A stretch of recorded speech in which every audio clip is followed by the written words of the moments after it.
नवरात्रि व्रत कथा। श्री दुर्गा नवरात्रि व्रत कथा 9 दिन जरूर करें। इस कथा का पाठ सभी 9 देवियों की मिलेगी कृपा। नवरात्रि का आरंभ हो चुका है। अगले 9 दिनों तक माँ दुर्गा के अलग अलग स्वरूपों की उपासना की जाएगा। माता रानी की पूजा अर्चना के साथ आपको इस कथा का पाठ भी जरूर करना चाहिए। श्री दुर्गा नवरात्रि व्रत कथा करने से आपको सभी 9 देवियों की कृपा प्राप्त होगी। बृहस्पति जी बोले, हे ब्रह्मा जी, आप अत्यंत बुद्धिमान, सर्वशास्त्र और चारों वेदों को जानने वालों में श्रेष्ठ हो। हे प्रभु, कृपा कर मेरा वचन सुनो। चैत्र, आश्विन, माघ और आषाढ़ मास के शुक्ल पक्ष में नवरात्र का व्रत और उत्सव क्यों किया जाता है? हे भगवान, इस व्रत का फल क्या है? किस प्रकार करना उचित है? और पहले इस व्रत को किसने किया, सो विस्तार से कहो। बृहस्पति जी का ऐसा प्रश्न सुनकर ब्रह्मा जी कहने लगे, हे बृहस्पति, प्राणियों का हित करने की इच्छा से तुमने बहुत ही अच्छा प्रश्न किया है। जो मनुष्य मनोरथ पूर्ण करने वाली दुर्गा, महादेवी, सूर्य और नारायण को ध्यान करते हैं, वे मनुष्य धन्य है। यह नवरात्र व्रत संपूर्ण कामनाओं को पूर्ण करने वाला है।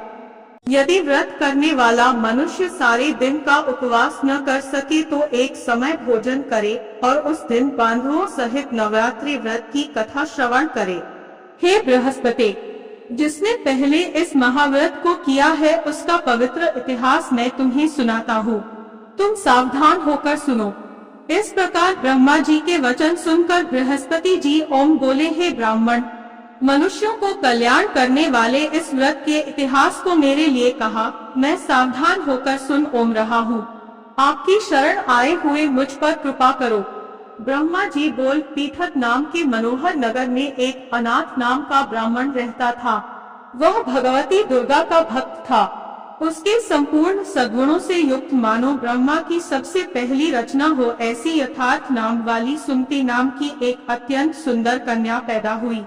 वह कन्या सुमति अपने घर के बालकपन में अपनी सहेलियों के साथ क्रीड़ा करती हुए इस प्रकार बढ़ने लगी जैसे शुक्ल पक्ष। उसके पिता को पुत्री की ऐसी असावधानी देखकर क्रोध आया और पुत्री से कहने लगा कि हे दुष्ट पुत्री, आज प्रभात से तुमने भगवती का पूजन नहीं किया, इस कारण मैं किसी कुष्ठी और जय माता दी दरिद्र मनुष्य के साथ तेरा विवाह करूंगा।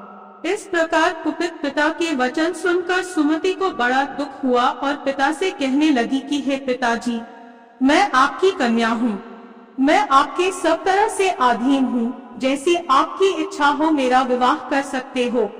होगा वही जो मेरे भाग्य में लिखा है। मेरा तो इस पर पूर्ण विश्वास।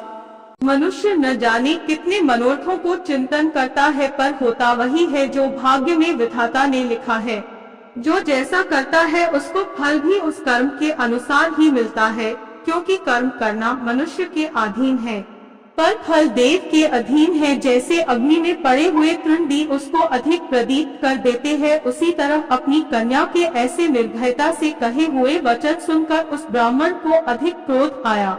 तब उसने अपनी कन्या का एक कुष्ठी के साथ विवाह कर ओम दिया और अत्यंत क्रुद्ध होकर पुत्री से कहने लगा कि जाओ जाओ, जल्दी जाओ, अपने कर्म का फल भोगो। देखें केवल भाग्य भरोसे पर रहकर क्या करती है। तुम्हारे पूर्व जन्म का वृत्तांत सुनाती हूँ, सुनो। तो पूर्व जन्म में निषाद भील की स्त्री थी और अति पतिव्रता थी। एक दिन तेरे पति निषाद ने चोरी की। चोरी करने के कारण तुम दोनों को सिपाहियों ने पकड़ लिया और ले जाकर जेल खाने में कैद कर दिया। उन लोगों ने तेरे को और तेरे पति को भोजन भी नहीं दिया। इस प्रकार नवरात्र के दिनों में तुमने न तो कुछ खाया और न जल ही पिया, इसलिए 9 दिन तक नवरात्र का व्रत हो गया। हे ब्राह्मणी, उन दिनों में जो व्रत हुआ उस व्रत के प्रभाव से प्रसन्न होकर तुम्हें मनोवांछित वस्तु दे रही हूँ। तुम्हारी ओम जो इच्छा हो सो मांगो। इस प्रकार दुर्गा के कहे वचन सुनकर ब्राह्मणी बोली कि अगर आप मुझ पर प्रसन्न है तो हे दुर्गे, आपको प्रणाम करती हूँ। कृपा करके मरे पति के कोढ़ को दूर करो। देवी कहने लगी कि उन दिनों में जो तुमने व्रत किया था के सामने चंद्रमा की कांति भी क्षीण हो जाती है। वह ब्राह्मणी पति की मनोहर देह को देखकर देवी को अति पराक्रमी वाली समझकर स्तुति करने लगी कि हे दुर्गे, आप दुर्गत को दूर करने वाली, तीनों जगत का संताप हरने वाली, समस्त दुखों को दूर करने वाली, रोगी मनुष्य को निरोग करने वाली, प्रसन्न होने पर मनोवांछित वस्तु को देने वाली और दुष्ट मनुष्य का नाश करने वाली हो। तुम ही सारे जगत की माता और पिता हो। हे अम्बे, मुझ अपराध रहित अबला के मरे पिता ने कुष्ठ के साथ विवाह कर मुझे घर से निकाल दिया। उसकी निकाली हुई मैं पृथ्वी पर घूमने लगी। आपने ही मेरा इस आपत्ति रूपी समुद्र से उद्धार किया है। हे देवी, आपको प्रणाम करती हूँ, मुझ दीन की रक्षा करो। ब्रह्मा जी बोले कि हे बृहस्पति। इसी प्रकार उस सुमति ने मन से देवी की बहुत स्तुति की। उससे की हुई स्तुति सुनकर देवी को बहुत संतोष हुआ और ब्राह्मणी से कहने लगी कि हे ब्राह्मणी, तुम्हारे उदायल नाम का एक अति बुद्धिमान, धनवान, कीर्तिवान और जितेंद्रिय पुत्र शीघ्र ही होगा।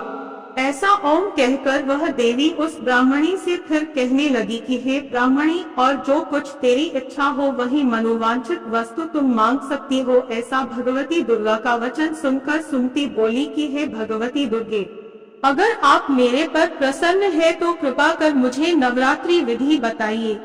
हे दयावती, जिस विधि से नवरात्र व्रत करने से आप प्रसन्न होती है, उस विधि और उसके फल को मेरे लिए विस्तार से वर्णन करें। इस प्रकार ब्राह्मणी के वचन सुनकर दुर्गा कहने लगी कि हे ब्राह्मणी, मैं तुम्हारे लिए संपूर्ण पापों को दूर करने वाली नवरात्र व्रत विधि को बतलाती हूँ। आश्विन मास के शुक्ल पक्ष की प्रतिपदा से लेकर 9 दिन तक विधि पूर्वक व्रत करें। यदि दिन भर का व्रत न कर सके तो एक समय का भोजन करें। पढ़े लिखे ब्राह्मणों से पूछकर घट स्थापना करें और वाटिका बनाकर उसको प्रतिदिन जल से सींचे। महाकाली, महालक्ष्मी और महासरस्वती की मूर्तियां बनाकर उसकी नित्य विधि सहित पूजा करें और पुष्पों से विधि पूर्वक अर्घ्य दें। बिजौरा के फूल से अर्घ्य देने से रूप की प्राप्ति होती है। जायफल से कीर्ति, दाख से कार्य की सिद्धि होती है। आंवले से सुख और केले से भूषण की प्राप्ति होती है। इस प्रकार फलों से अर्घ्य देकर यथाविधि हवन करें। खांड, घी, गेहूं, शहद, जौ, तिल, बिंब, नारियल, दाख और कदम, इनसे हवन करें।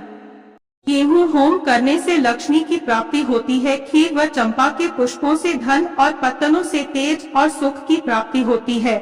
आंवले से कीर्ति और केले से पुत्र हो। कमल से राज सम्मान और दुखों से सुख संपत्ति की प्राप्ति होती है। व्रत करने वाला मनुष्य इस विधान से होम कर आचार्य को अत्यंत नम्रता के साथ प्रणाम करे और यज्ञ की सिद्धि के लिए उसे दक्षिणा दे।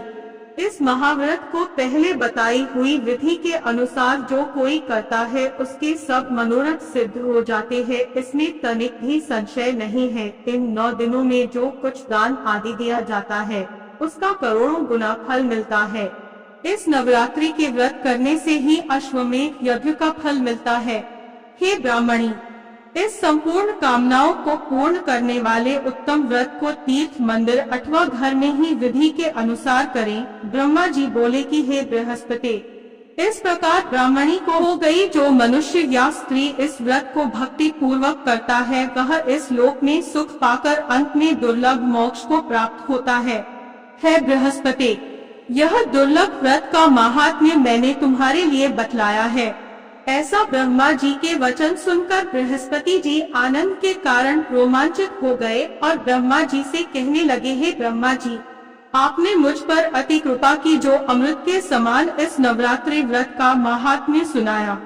हे प्रभु, आपके बिना और कौन इस महात्म्य को सुना सकता है।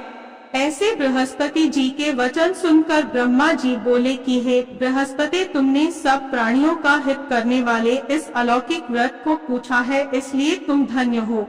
यह भगवती शक्ति संपूर्ण लोकों का पालन करने वाली है। इस महादेवी के प्रभाव को कौन जान सकता है। इसके करने से पुत्र चाहने वाले को पुत्र, धन चाहने वाले को धन, विद्या चाहने वाले को विद्या और सुख चाहने वाले को सुख मिल सकता है। इस व्रत को करने से रोगी मनुष्य का रोग दूर हो जाता है और कारागार में पड़ा हुआ मनुष्य बंधन से छूट जाता है। मनुष्य की तमाम विपत्तियां दूर हो जाती है और उसके घर में संपूर्ण संपत्तियां आकार उपस्थित हो जाती है। बंध्या और काक बंध्या के इस व्रत के करने से पुत्र हो जाता है। समस्त पापों को दूर करने वाले इस व्रत के करने से ऐसा कौन सा मनोरथ है जो सिद्ध नहीं हो सकता।